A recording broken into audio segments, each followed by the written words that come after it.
So welcome to the three-part webinar series, Expand Your Digital Knowledge with 3Shape Trios. It is being presented by our very own Kelly Bevington, RDA, EFDA, and Brenda Kirkin, CDA, RDA. Today is part 2, 3Shape Trios, taking your skills to the next level. And we are going to begin the webinar shortly. And with that, it is my pleasure to introduce both of these lovely women. First up is Kelly Bevington, RDA, EFDA, the Director of iOS Technology here at NDX. Kelly began her career more than 20 years ago as an RDA, EFDA, graduating from Bryman College. She has a comprehensive knowledge of dentistry and the dental laboratory industry. Kelly has been professionally trained on most major devices, and she is able to provide expert chairside coaching. She manages the NDX clinical iOS training team and has clinically trained over 1,000 dentists and their teams. Kelly enjoys sharing her knowledge by presenting webinars and is a regular contributor to dental publications. And next we have Brenda Kirkin, CDA RDA, iOS clinical training specialist here at NDX. Brenda has served in dentistry for more than 25 years and is a certified dental assistant and a registered dental assistant, and has served as an adjunct instructor at the University of Detroit Mercy School of Dentistry. Brenda has extensively trained in such areas as impression techniques, iOS and PVS, retraction cord placement, provisionals, and photography. And with that, it is my pleasure to say, take it away, ladies. Thanks so much, Jessica. Thank you. We're super thrilled to be here tonight. Always excited to share iOS knowledge and experiences, and just a disclosure for Brenda and I that we both are full-time employees at National Dentex. And the presentation tonight is webinar number 2 in the Trio series, and it's taking your skills to the next level. And so the course overview tonight, I just like to review with everybody what the invitation says, sort of keep us all on task, all on page about what we're really teaching about this evening and discussing this evening. So tonight is all about implants and successfully integrating scanning for implants into your practice. And part of the hands-on portion that Brenda will be demonstrating tonight are the different tools that are used, such as Zoom and Lock and pre-preparation, the photo settings, as well as how to work with a scan body in your implant workflows. And so this is the NDX Clinical iOS Training Team. It's myself, Brenda, and Brittany Carey. So we're sort of divided up amongst the country, where I'm taking the eastern part of the U.S., Brenda is taking the Midwest, and Brittany is taking the West. We already talked enough about our individual capabilities, but Brittany is also a registered dental hygienist.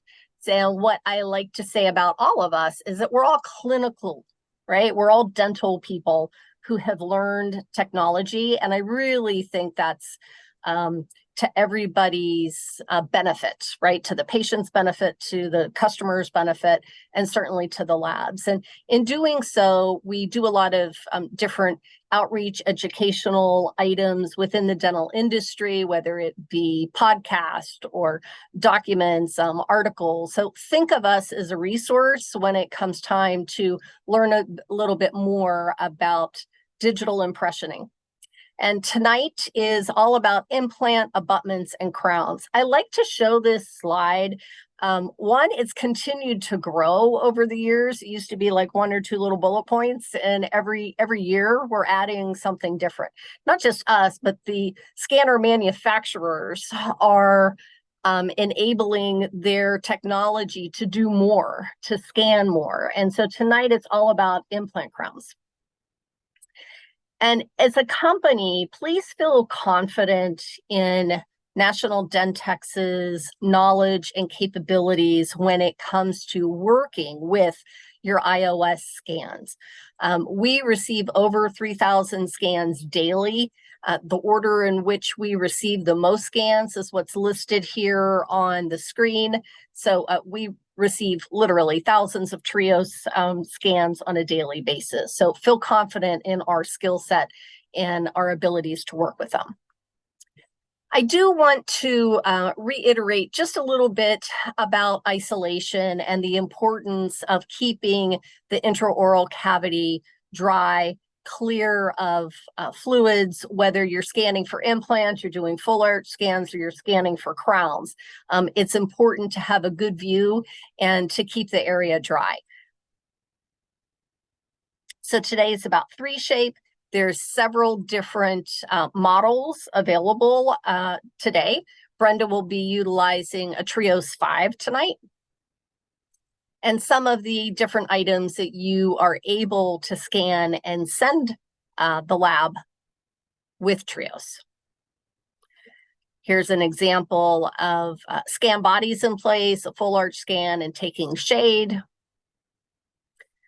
Going to touch just very basic as a reiteration from the last webinar. This is a Trios 3 and the difference between a safety tip and the scanning tip. So the safety tip is more gray in color and has a little clear bubble on the inside. You want to be cautious and never autoclave that. It will melt in the autoclave. And then in regards to the scanning tip, it is the one that has the mirror inside. And you want to pay attention to how many cycles in the autoclave it goes through. Specific calibration is also needed for the Trios 3. And moving into implants.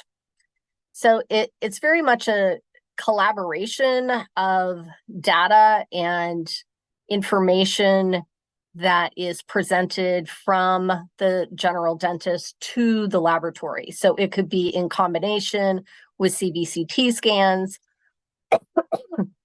This just gives you some idea as to the numerous different amounts of implants and scan bodies that are available today. And what is a single tooth implant, right? So the implant is in the bone itself. The custom abutment is going to attach to the implant, and then the crown is going to go over top of that.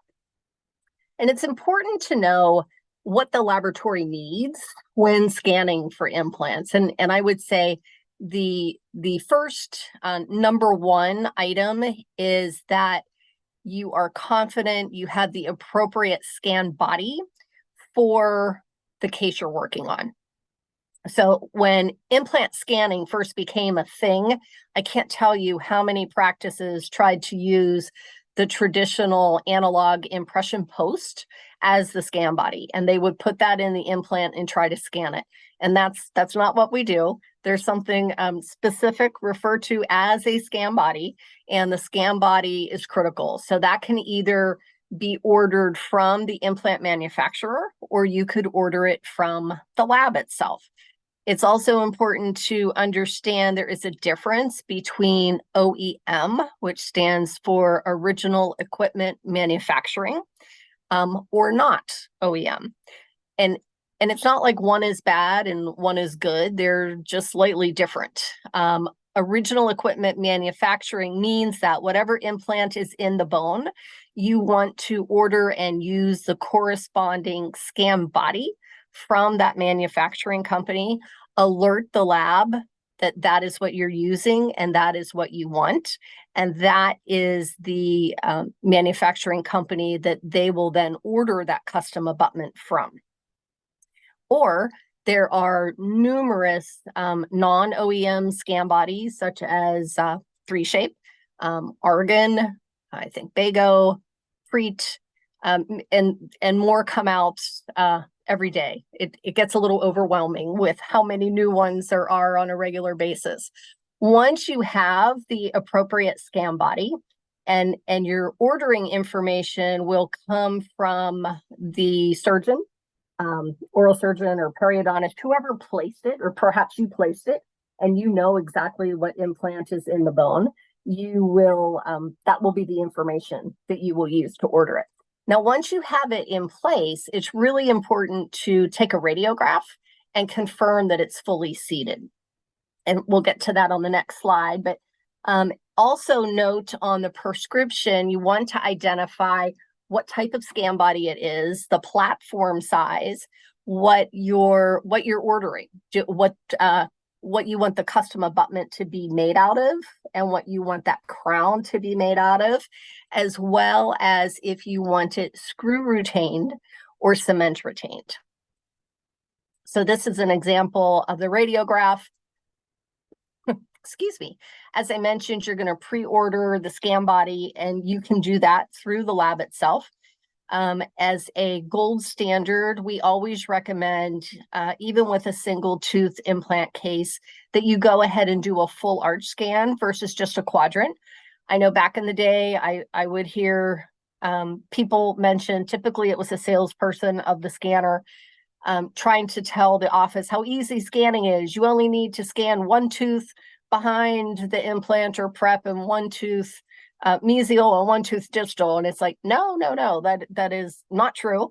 Wearing my lab hat, I'm going to tell you, the more information you can provide the laboratory, the greater level of success you will experience.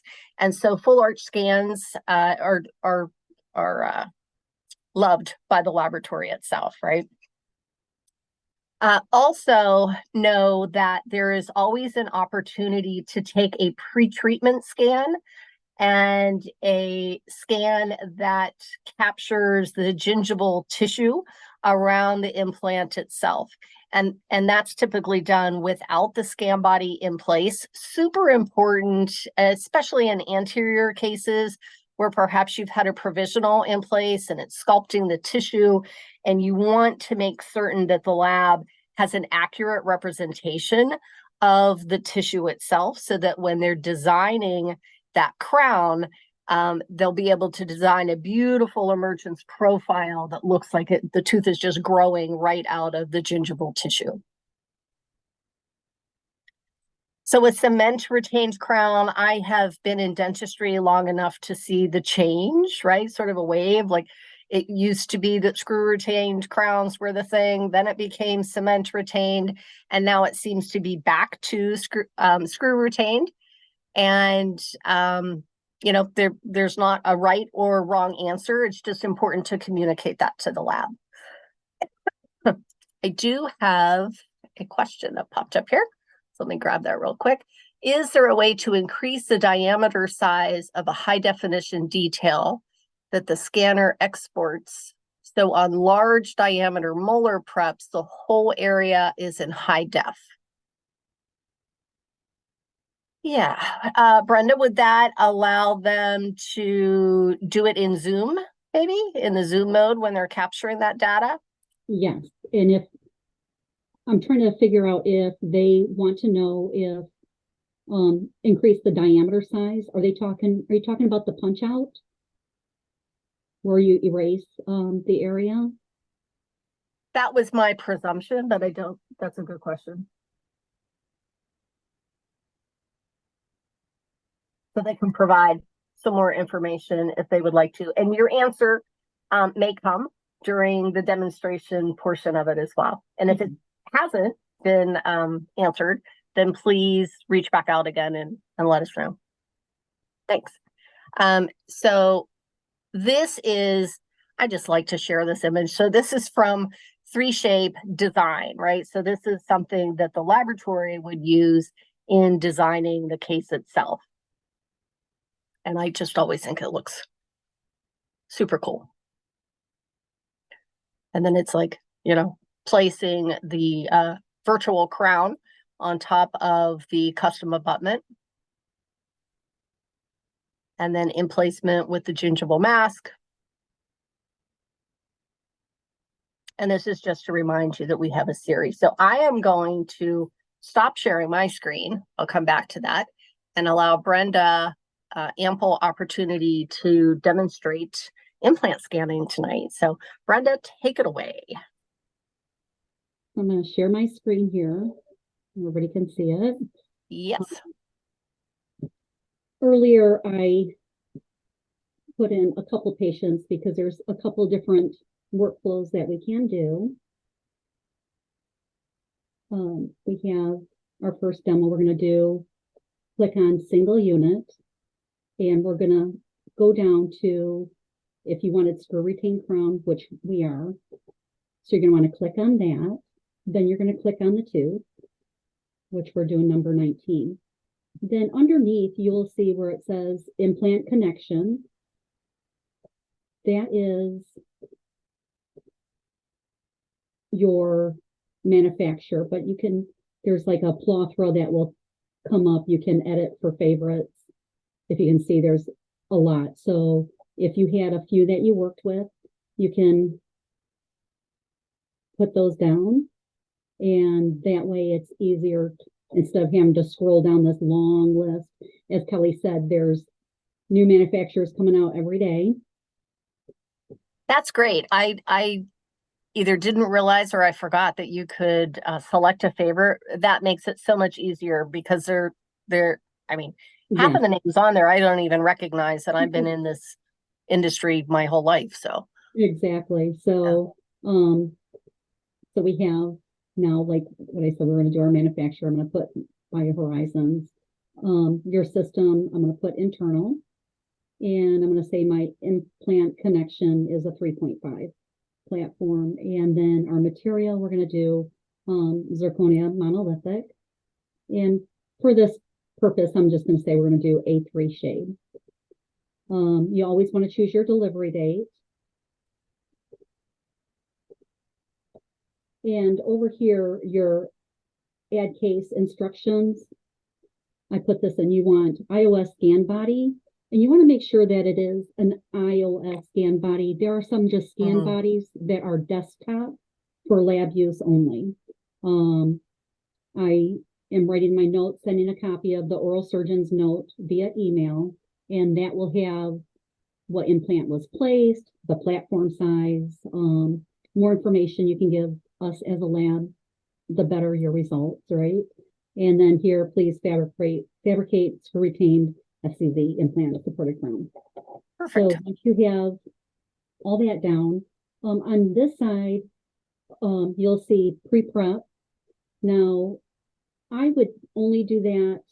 I would click on that if I'm doing, if it was an anterior case and we have beautiful provisionals that most likely were lab made, you're going to want to keep that profile and shape and form of those teeth.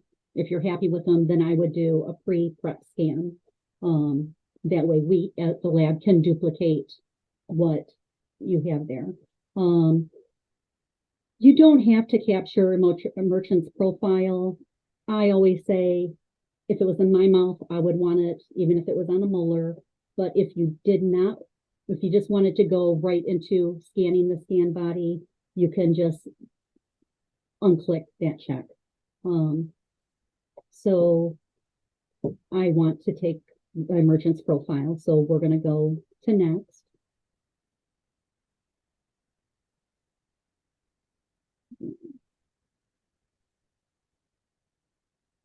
It's going to say scan for the lower. And what I'm going to do now is I am going to share the camera. There you go. Yes. So and you've got some scan bodies there. Yes. So there, no, that is not a scan body. That one is the healing cap. Got it. The scan body. Most of them look like this, and it has a flat side. And that you would want towards the buccal. This one does not fit on my typodont, so I am going to remove the healing cap. And then I am going to hurry up and capture that before the tissue collapses. And I want to get that all the way around. I'm going to stop.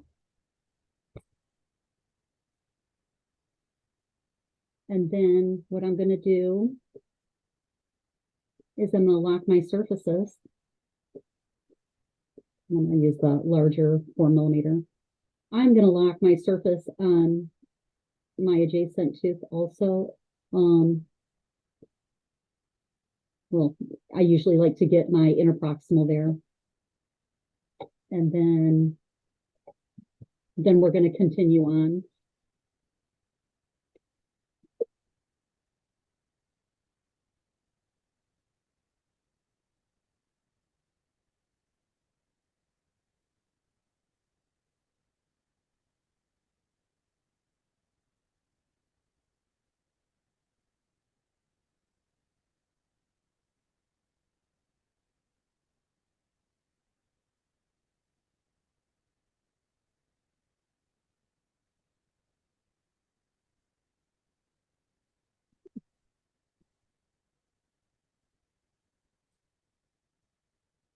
Now I'm gonna stop sharing this one and go back to. Great.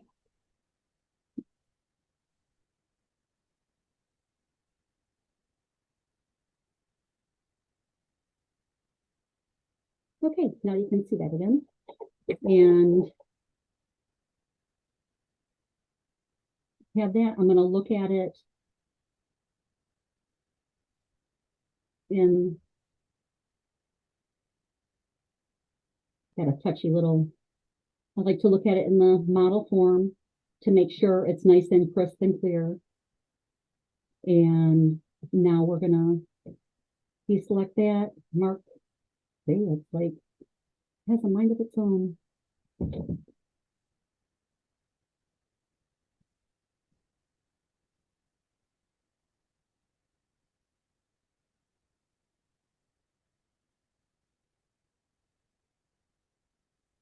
Let it recenter it. Now, if you scan too much terminally past the molar, think of this as a model. If you've scanned too much information, you're not going to get your occlusal right, your buccal bite right. So think of it as a still model. If you have too much information back there, you need to trim it. If I had too much here, I can also trim my model. So you can remove material and then go forward on that. I'm really glad you mentioned that. So for the audience, that ends up being a thing with the lab where although we can fix it at the lab, it's quite time consuming and cumbersome. So if in a few seconds you can trim off the excessive distal of the terminal molar data that might have been acquired, it's very much a plus. And it will allow you to see the bite registration that you capture much more accurately as well. So as you see, there's some like yellow markers here. There says 5 places there is missing data. Right here is a little divot in the model. It's so small that that's not affecting the emergence profile, or deep down where your implant, it's a hole, you're not going to get that deep in. So don't worry about that. You can go to next, and that will take us to where we're going to place the scan body. And as you see that it punched out a circle, in the settings, you can make that a larger diameter. I don't like to make it too large because I don't want it to mess up my contacts of my other teeth. So what I'm going to do here, I'm going to trim out a little larger area because it is nice and clean there, where you have that nice hole. So now what you're going to want to do then is place your scan body in and make sure that it is fully seated with a radiograph.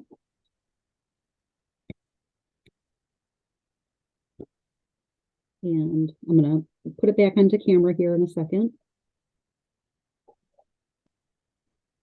I'm going to stop sharing this one.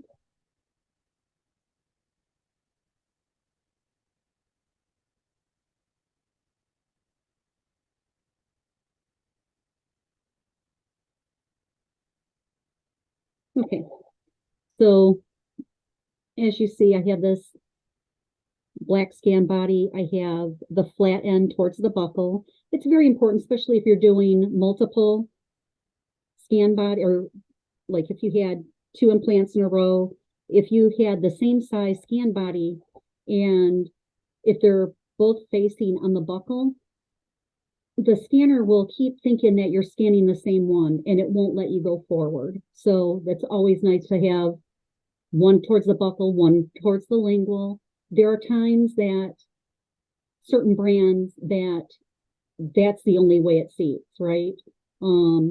sometimes I'll put a little flowable button of composite. So, and cure that. That way the scanner captures it. And then I just write that in a note that I had to place a little dot of composite on my scan body.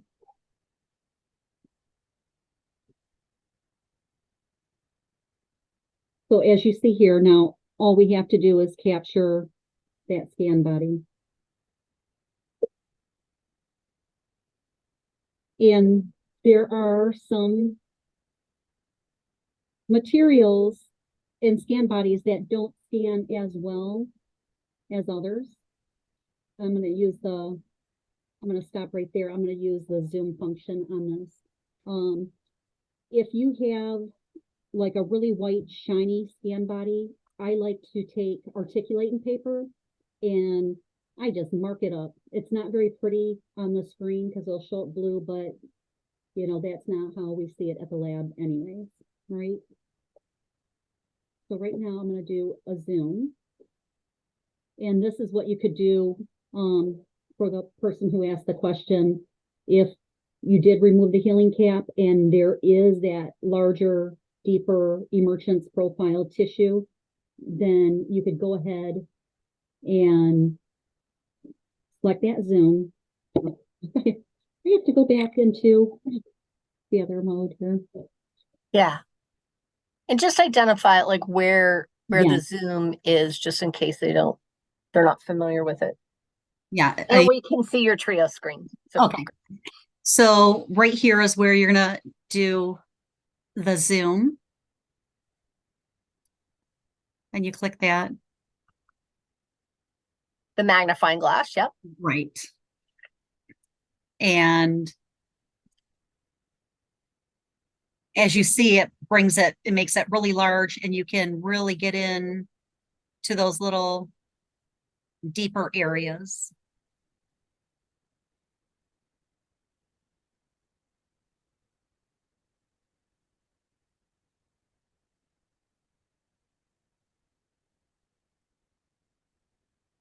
Cool. So after you capture that, then you're going to want to go to next. But like I still like to look at everything once again in model. And you only really need, I like to do, they say 1/3. I like, if there was an area down further where you couldn't get, it's okay, as long as you have a good 2/3 of it is what I say. And now we're going to capture the upper, and you don't need to see that part. Just working with 2 computers and 2 mice.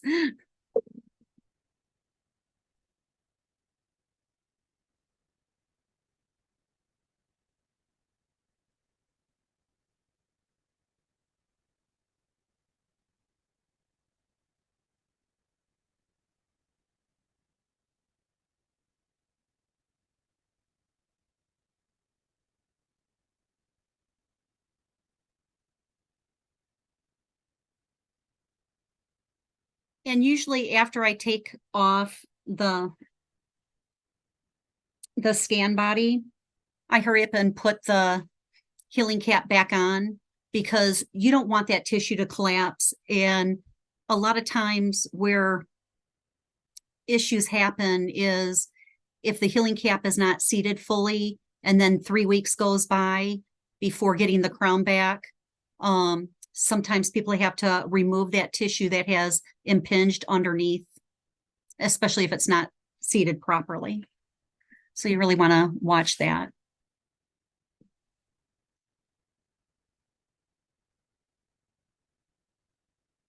So for the occlusion, we're going to have to do a bite 1 and 2 because we're doing a full arch. I always start on the side that we first started scanning, make sure the patient's biting all the way, have them open. I usually sit them up. That way, from leaning back, their bite is more accurate.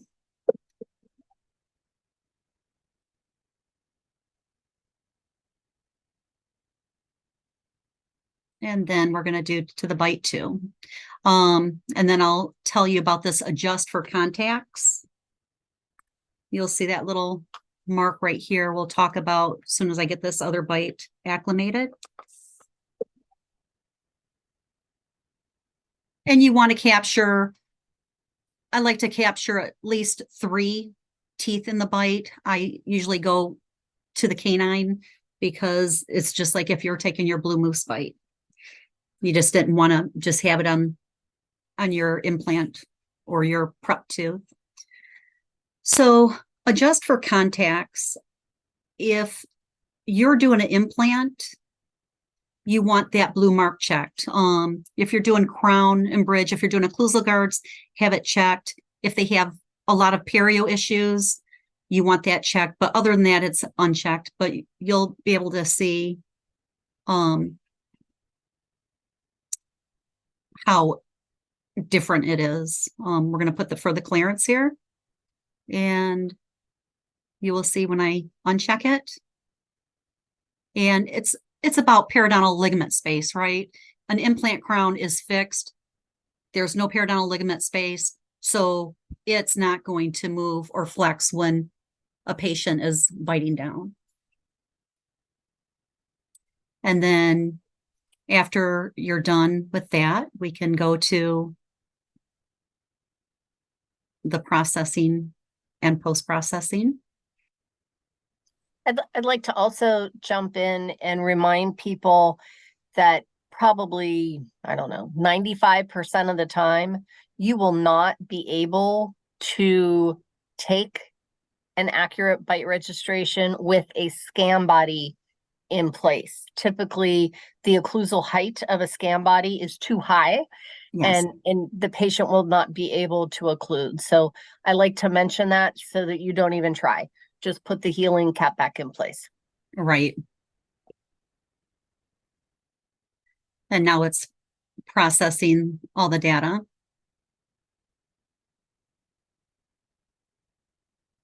And this takes longer, especially when we're doing a webinar.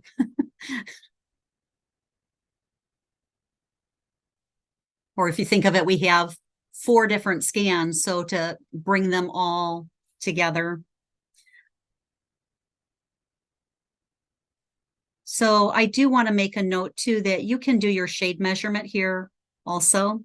I am going to just do for the lower arch and we can do shade measurements. Now, if there's blue, like I said, on the last webinar, if there's a lot of blue, that means it hasn't captured enough data to get that shade. Scanning on a typodont, we get a lot of blue. It's usually not like this in the actual mouth. So we're going to add a shade.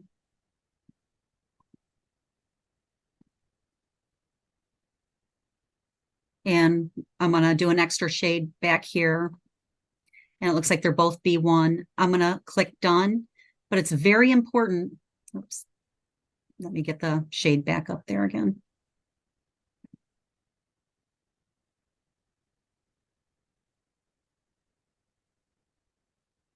You're going to want to take a snapshot of it because if you don't, it disappears. Like even if you wanted to make a note,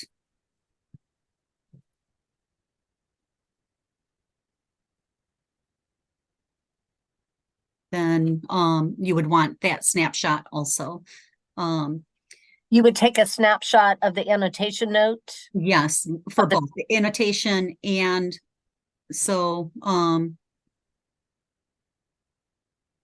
that way it attaches it to your lab slip, and I'll show you that in just a moment here. So we're going to say done. And what's really nice is if you scroll, you can see here's your emergence profile and then how it looks with your scan body. So I kind of like that. So if you had 3, if you had your pre-prep scan, then you would have another toggle here, and then you could go from one to the other to see the positioning of your scan body. Because sometimes if it's pointing out of your restoration that you had, like your temporary, then we at the lab will have to figure another way to make that restoration. Does that make sense? So it's more for the lab to worry about, not the person who's scanning, but it's something to look at that I like. So now, before I send anything out, I like to go back. And I like to make sure that everything is on my lab case. That's my order form is going to be what I want. So I'm going to scroll down. Here's my note, my scan body, screw retained, zirconian, monolithic. And here are all my scans. Here are, I guess you can't really, I guess No, I my can see cursor, it. So that's your shade my shade. image that you took in the little hello note. And Yes, so you're saying that if you did not take a snapshot, a screenshot of that, you're right. you would not be able to see it here in the RX view, correct? That's correct. Got it. So, and I will show that real quick too.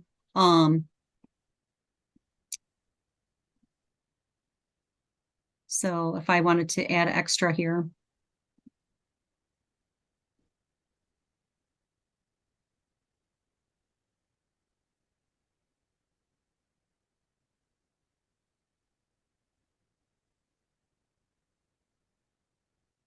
It's not on there because I did not Got take it. a snapshot. Yeah.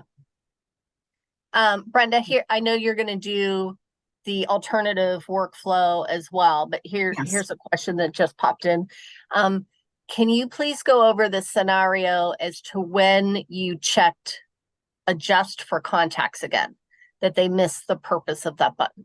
Okay, so if you're scanning for regular crown and bridge, unless they have severe perial issues and their teeth are moving, which most of the time you're not going to do that, but for regular crown and bridge, it would be unchecked because it allows for that your periodontal ligament space. Or let's say if you had taken the bite and they were super tight, right? So for an implant, it's fixed in the bone. It's not moving. So if you had that unchecked, you're probably going to have more occlusal reduction on your crown. Because it would be thinking that it is adjusting for that periodontal ligament space movement. For occlusal guards, you don't need it because it's all in one form. So always for implants, make sure it's checked. And like I said, if they have severe perio issues, so the lab knows too, okay, there's a lot of movement, and you would be able to see how on that bite it toggled, how you could see the difference of it. Because it is set, 3Shape is set for what most people have in their movement of their periodontal ligament spaces. Ideal. It's already ideal. Yes. Okay. So, so now we can go over, like, let's say if the assistant does most of the scanning and the doctor wants to take off the healing cap, capture the merchant's profile, place the scan body in, and then scan that. So, And when you do that and you get to, I think she's talking about the bite registration again. The question is, can you show on the trios where the check is Oh, for yes, the contacts? sure.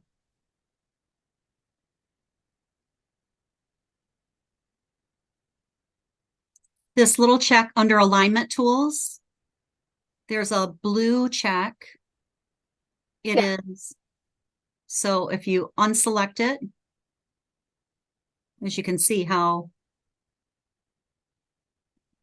it moves. So if somebody had a lot of periodontal issues, or you know, they are heavy bruxer and grinder, they do have more movement, right? So you would want Otherwise, to, it's just going to stay like static. You will not see the movement at all, correct? Okay. right, yeah. So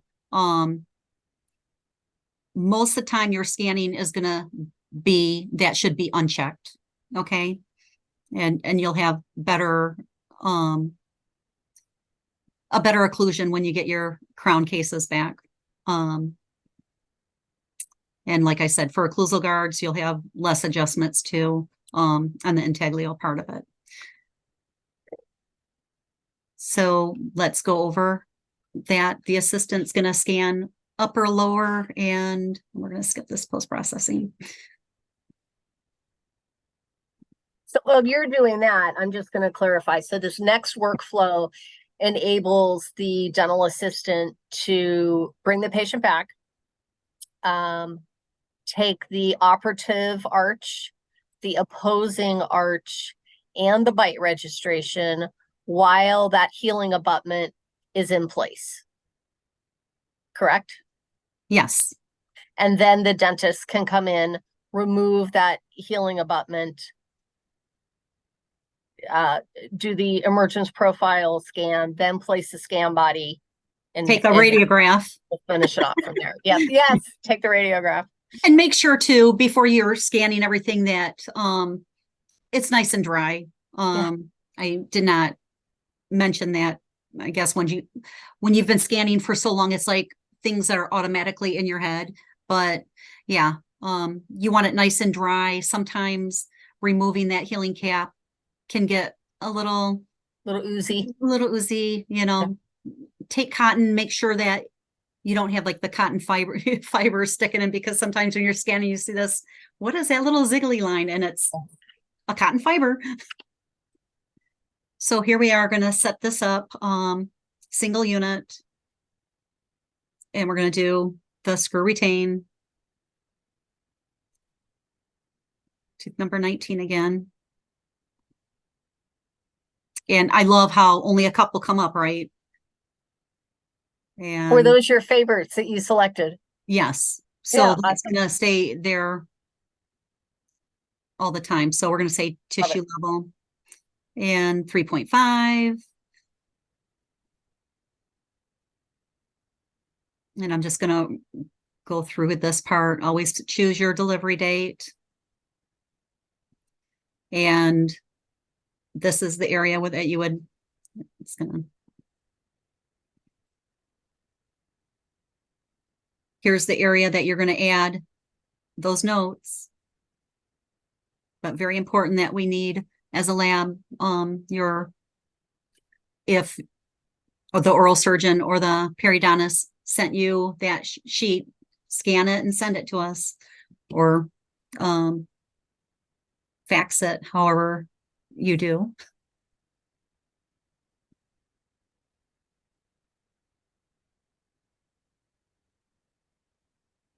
Okay, so this workflow is where, so the healing cap is on. I'm not going to switch it back to camera because it yeah, no, that's fine. longer. That's fine. And I'm just going to do a quadrant right now too. So scan bodies on.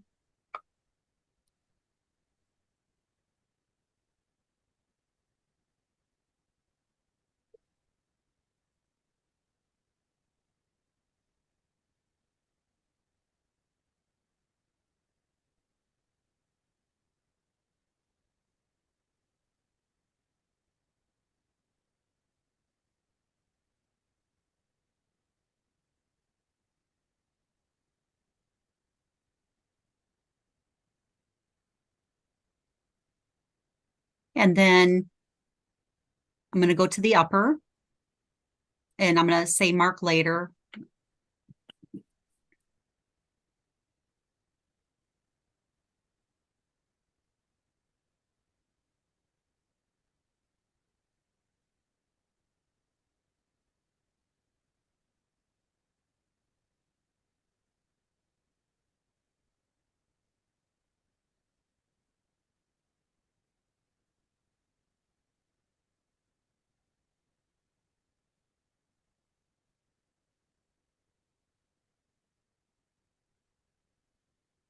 And then the bite. And again, just to reiterate, this is a separate, different workflow than the first one Yes. Brenda did initially.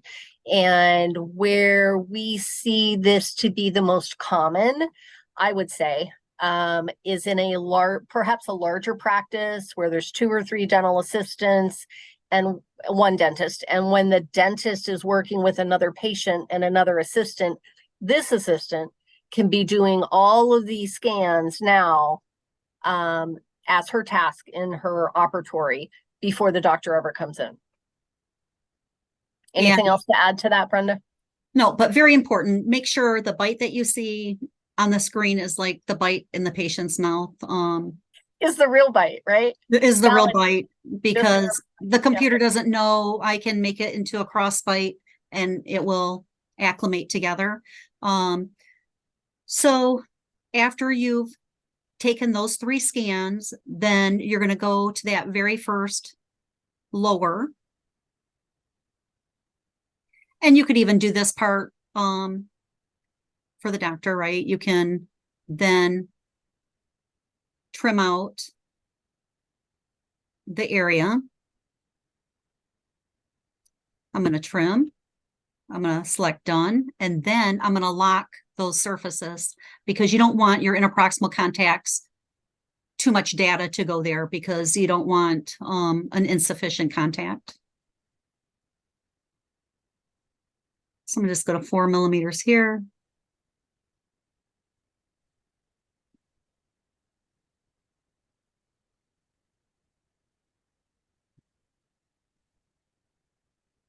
And I'm going to remove my healing cap. So doctor's in the room. He's removing the healing cap. And then he's going to go in. Oh, you know what I should do here? We're going to do the zoom. Yeah, somebody asked about that earlier. Right. So we're going to zoom in here. That was not supposed to do that. I'm going to undo that.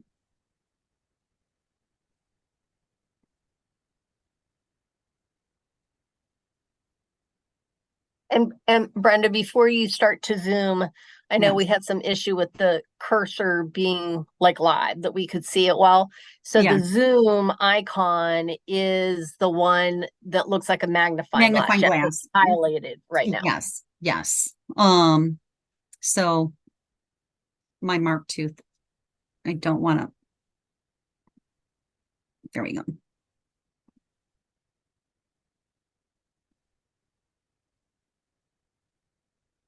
So healing cap is off, tooth is marked. Doctor's going to come in and hurry up and capture that area.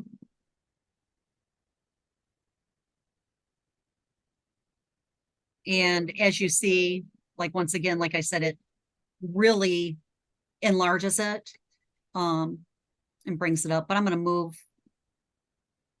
that little, well, I guess it's okay right there. Then since we have that, now we're going to put your scan body on. Take your x-ray, and I'm just holding it here. Make sure that enough of it is trimmed out.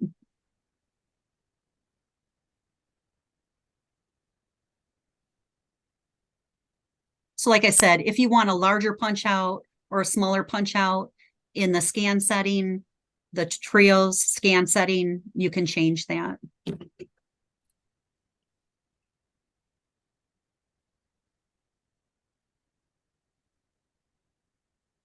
gonna try to get this. I'm just setting it on. It's just like balancing there.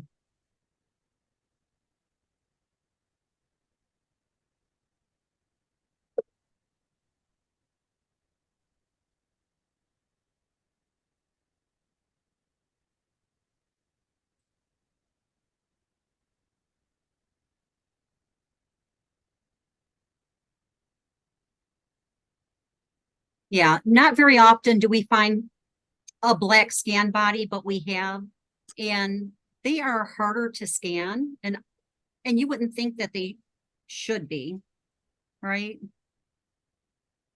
So I'm just gonna leave They're it. they're a little bit shiny. They are. Yeah, So they're a little bit glossy. I guess if you do come across like a shiny black scan body, try to use articulating paper and see if it would dull it down. So after that workflow, and yes, I would need to scan more here. If you want me to do it right, I can put that little healing abutment back on, but I think everybody Yeah, has that's fine. We did idea. have a question come in, and that is, what is the ideal count for a quadrant scan series as well as a full arch scan? Yeah, so you don't, to begin with, you're gonna be for a full arch like 2,500, but you want to try to get down to like 1,500.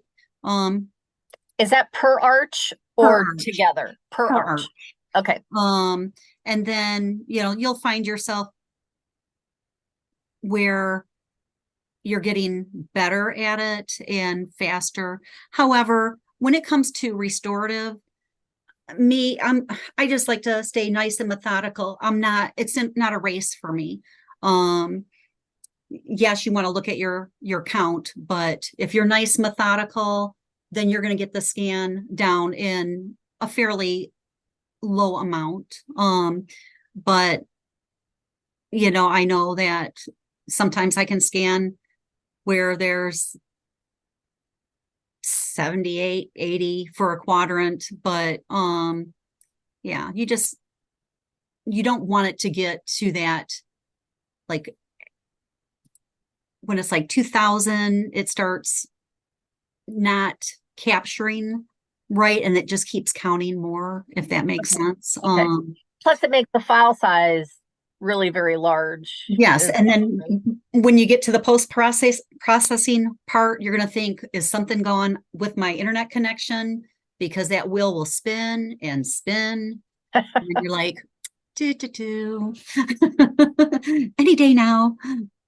But this is like the underneath, as you can see. Isn't that really nice? Yeah. And any other questions? Nice. So two different workflows. I don't see any other questions at the moment. And I know that sometimes, you know, it might not be comfortable asking a question publicly, or how do I put this into typed words? Know that we are available to answer questions via, you know, telephone or text. And we're available to do one-on-one type of trainings remotely with you as well, right? Like maybe there were some icons that were confusing to you. Brenda could easily remote into your scanner and help to identify exactly when is the best time to use them as well. Yeah, so here's another interesting thing, Kelly, is if you put the bite together, you can see where the scan body goes through. Yep. So when they were saying about check mark or unchecked for the occlusion on the bite. Yes. If, like, I'm going to go back to like crown and bridge. If you happen to see where you're getting a lot of show through, like really heavy, and if you look at it and it's like, I can see the lower cusp coming through, or it like really super heavy, then you're going to want to unclick that mark. That means that person is closing really hard. Yes. Okay. Yes. Okay. And like I said, then they're going to be having a lot of adjustment. Yeah. or it could go opposite. There could be insufficient. You know, they're going to take that shim stock and there's not going to be anything Nothing there. hold. So, but thank you, everyone.